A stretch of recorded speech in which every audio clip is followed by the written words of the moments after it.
Hello, this is Math Coach Taylor with another math tip. Now, students that are in grades 4 and 5, we want them to come to us already knowing our multiplication facts. So they should have mastered those facts at the end of 3rd grade. But just in case they did not, we can teach them some strategies to help them until they know the multiplication facts automatically.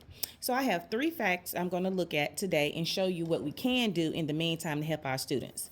So let's look at our first multiplication problem, 6 times 9. So say for instance, this is a problem that the students need to solve, and that student does not know what 6 times 9 is. So then I could ask them, okay, well, what fact do you know in your sixes? Say for instance, they say, well, I know what 6 times 5 is, so I'm going to take that known fact to help me figure out what 6 times 9 is.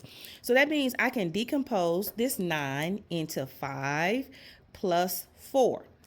And I'll have 2 problems. I'll have 6 times 5, and I also have 6 times 4. Well, the student said, well, hey, I know what 6 times 5 is. 6 times 5 is 30. 6 times 4 is just 6 less than 30. So that's what I tell them, okay, what's 30 minus 6? And hopefully they'll say 24. Add your 2 partial products together, and I have 54.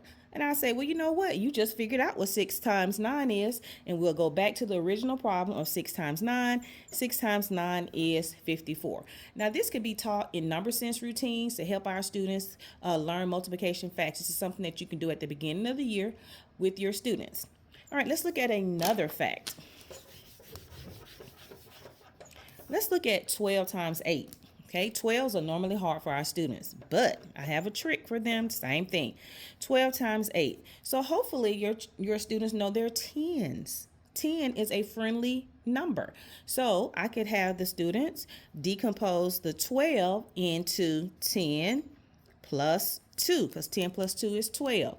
They'll have 2 problems again. The first problem will be 10 times 8, and the second problem will be 2 times 8. 10 times 8 is 80.